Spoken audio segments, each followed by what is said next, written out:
الظاهرة اللي كل ما افتح السوشيال ميديا الاقيها دي، ايه حكاية الشتيمة الليل والنهار في الجغرافيا؟ يا اخوانا راعوا ان احنا اي نعم اللي بيحب الجغرافيا دول اقلية مهددة بالانقراض كمان، بس احنا موجودين على وجه الارض. راعوا نفسيتنا، يعني فين الذوق في التعامل؟ بعدين تعالوا هنا، الجغرافيا اثرت معاكم طول عمرها في ايه الغلبانة؟ دول وبلاد وعرفتكم، انهار وجبال وسهول وفسحتكم، اقاليم جديدة وفرجتكم، اتجاه القبلة ووجهتكم، GPS وشهيصتكم.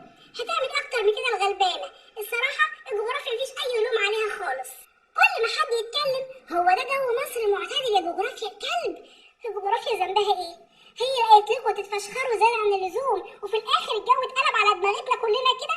قعدتوا تتكلموا كتير وما راعيتوش يا اخوانا. العين فرقت الحجر، يعني الجو البسيط ده العين مش هتاثر فيه. راعوا ان احنا في منطقه كلها صحراويه، انتوا ما راعيتوش الكلام ده خالص وقعدتوا تتكلموا عندنا بحرين وعندنا نهر وعندنا وقعدتوا تتكلموا على الجو المعتدل بتاعنا في الصيف والشتاء. اهو الحمد لله قلب ثلاجه في الشتاء، قلب نار جهنم في الصيف. فمعلش الجغرافيا ما اثرتش طول عمرها، الجغرافيا عملت اللي عليها وزياده.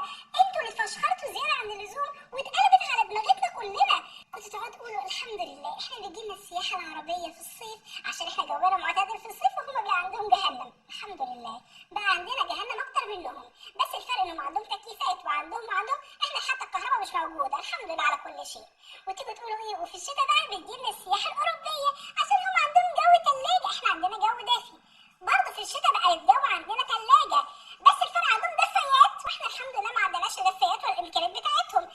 خدنا المساوئ بتاع الجو الحر النار بتاع الخليج والجو الثلاجه بتاع اوروبا وجمعنا السلبيات كلها عندنا. يبقى العيب في الجغرافيا ولا العيب فينا احنا؟ احنا اللي ما رعناش ان احنا في منطقه صحراويه، وبالتالي قعدنا نتنطط وفرحانين بنفسنا وبجونا، ولا راعينا ان فوقينا اوروبا ثلاجه وبرضه فرحانين بالدفء اللي عندنا. لا عدنا محصلين دفء في الشتاء ولا جو دافي في الصيف، بقينا ما شاء الله نار وفريزر.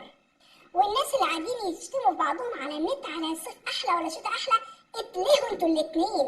لا الصيف عاد صيف ولا الشتاء عاد شتاء، انتوا بتتكلموا في ايه؟ الجو بقى لا يطاق لا صيف ولا شتاء.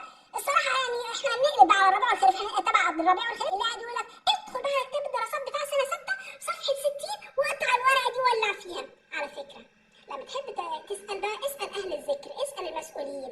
اولا المعلومه دي في كتاب سنه 4، كتاب سنه 6 احنا ما نعرفش عنه حاجه يا فندم لغايه دلوقتي، المنهج لسه ما نزلش ومش عارفين اساسا ايه اللي هينزل العيال في المنهج بتاع سنه 6 ده. تقريبا هيجيب لهم موضوعات من ما وراء الطبيعه، حاجات كده من ميتافيزيقا، حاجه مش حدش هتيجي على عقل حد لغايه دلوقتي.